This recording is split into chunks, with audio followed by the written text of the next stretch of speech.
Welcome friends, secrets of gods में मैं सिद्धार्थ ब्रह्मभट्ट आप सभी का एक बार फिर से स्वागत करता हूं।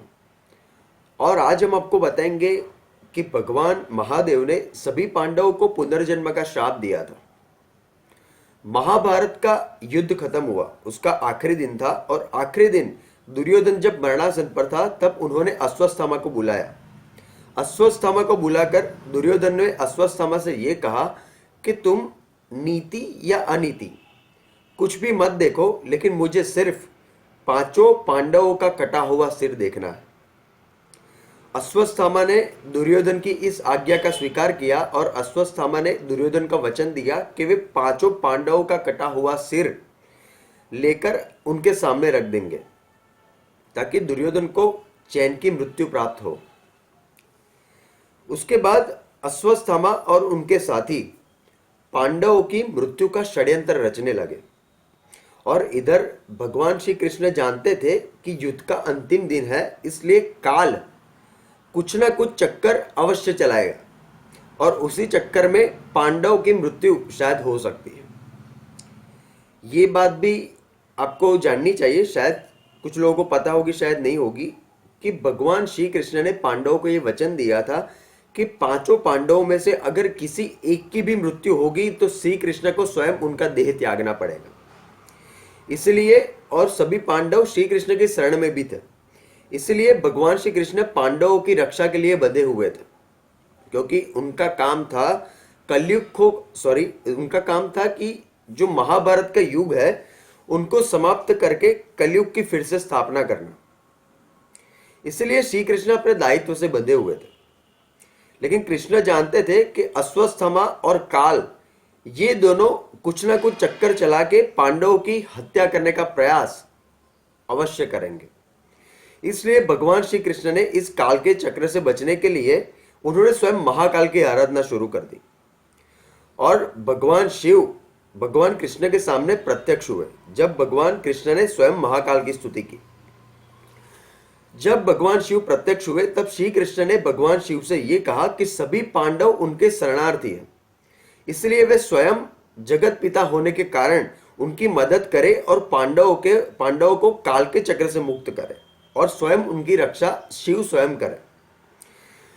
भगवान शिव ने श्री कृष्ण की जो ये बात थी उनका सम्मान रखा, उनका मान रखा और वो स्वयं अपने हाथ में त्रिशूल लेकर पांडवों के शिविर के बाहर स्वयं वो पांडवों की रक्षा के लिए वहां पे खड़े हो गए। उस समय सभी पांडव जो उनके शिविर के पास जो नदी थी वहां पे स्नान कर रहे थे और पांडवों के शिविर में सिर्फ उनके पुत्र मौजूद थे। उसके बाद जब मध्य रात्रि हुई तब अश्वत्थामा, कृपाचार्य और कृतवर्मा ये तीनों लोग उनकी हत्या करने के लिए वहां पे आए शिविर के पास। लेकिन उन्होंने उसके बाद स्वयं महाकाल को शिविर के बाहर पहरा देते हुए देखा, इसलिए उनके होश तभी उड़ गए जब उन्होंने महाकाल को स्वयं देखा पांडवों की रक्षा के लिए वहां पे खड़े हुए। लेकिन अश्वत्थामा सब कुछ जानता था, क्योंकि अश्वत्थामा में शिवजी के रुद्र की रौद्र शक्ति भी समाई हुई थी। इसलिए वो समझ गया कि भगवान कृष्ण ने महाकाल को प्रसन्न किया है और पांडवों की रक्षा के लिए शिवजी को उन्होंने मजबूर किया है।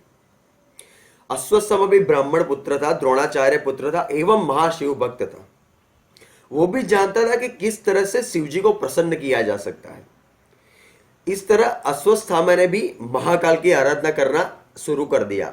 वो कृपाचार्य और कृतवर्मा वो तीनों ने लिंग की स्थापना की और स्वयं महाकाल की आराधना उन्होंने भी शुरू कर दी। सभी मंत्र, सभी वेद विद्या, सभी से अश्वत्थामा परिचित थे, इसलिए वो जानते थे कि किस तरह से शीघ्र महाकाल को प्रसन्न किया जा सकता है। इसलिए उन्होंने आराधना शुरू कर दी, आराधना आरंभ कर दी और महाकाल को प्रसन्न किया। भगवान शिव अश्वत्थामा के सामने प्रत्यक्ष होने पर भी मजबूर हो गए और उन्होंने अश्वत्थामा को 2 वरदान देने का वचन दिया। इधर कृष्ण ने भी उनको बांध दिया था, इधर अश्वत्थामा ने भी उनको प्रसन्न कर दिया और भगवान शिव ने उनको 2 वरदान मांगने के लिए कहा। अश्वत्थामा ने पहला वरदान ये मांगा कि हे भगवान, मुझे एक ऐसा खड्ग दीजिए जिससे संसार का कोई भी बड़ा महारथी भी उसके एक सामान्य प्रहार से ही 2 भागों में विभक्त हो जाए। महाकाल ने तथास्तु कहा और उनको एक दिव्य तलवार दी। दूसरा वरदान अश्वत्थामा ने महाकाल से यह मांगा कि मैं सिर्फ एक दिन के लिए, थोड़े समय के लिए, एक रात्रि के लिए पांडवों के शिविर का निरीक्षण करना चाहता हूं। पांडवों के शिविर में मैं जाकर देखना चाहता हूं कि किस तरह से पांडव रहते हैं और इनकी दिव्य शक्ति का राज क्या है। तभी महाकाल अपने वचन से बंधे हुए थे, इसलिए भगवान महाकाल ने अश्वत्थामा, कृपाचार्य और कृतवर्मा को अंदर जाने की आज्ञा दी थी शिविर में, और वो स्वयं अंतर्ध्यान हो गए, क्योंकि महाकाल ने सिर्फ पांडवों की रक्षा का वचन दिया था, उनके पुत्रों की रक्षा का नहीं। उसके बाद अश्वत्थामा अंदर गए और उसी दिव्य तलवार से उन्होंने सभी पांडवों के पुत्र का मस्तक काट डाला और वो मस्तक लेकर वहां से रवाना हो गए दुर्योधन के पास। शिविर में सिर्फ पार्षद सूत ही जीवित बचे थे, जिन्होंने पांडवों को इस नरसंहार, इस शिशु संहार की पूरी बात बताई। जब पांडवों को पता चला कि स्वयं महादेव के होने के बावजूद भी उनके पुत्रों की हत्या हुई है, तो वो शिवजी पे बड़े क्रोधित हुए और वे स्वयं भगवान शिव के पास चले गए और उनको युद्ध के लिए चुनौती दी। अर्जुन और भीम भगवान शिव पे स्वयं प्रहार करने लगे। मूर्खता में और शिशु प्रेम के अंदर वो भूल गए और उन्हें मूर्खता कर दी कि वह स्वयं महाकाल शिव से युद्ध करने लगे। भगवान शिव शांत स्वभाव में खड़े रहकर पांडवों की मूर्खता को देख रहे थे और सभी अस्त्र और शस्त्र, यहां तक कि पाशुपतास्त्र, सभी अस्त्र जो अर्जुन के पास थे, जो भीम के पास थे, वो सभी भगवान शिव में विलीन हो जा रहे थे। उसके बाद भगवान शिव ने पांडवों से यह कहा कि मैं तुम्हारी रक्षा के लिए बंधा हुआ हूं, क्योंकि मैंने स्वयं कृष्ण को तुम्हारी रक्षा का वचन दिया है। इसके बाद शिवजी मुस्कुराते हुए उन्होंने पांडवों से यह कहा कि इस अपराध के लिए मैं आपको क्षमा करता हूं, क्योंकि आप मेरे शरणार्थी हैं, लेकिन इसकी सजा आप सभी को कलयुग में भोगनी होगी। कलयुग में आपको इस पाप का प्रायश्चित करना होगा।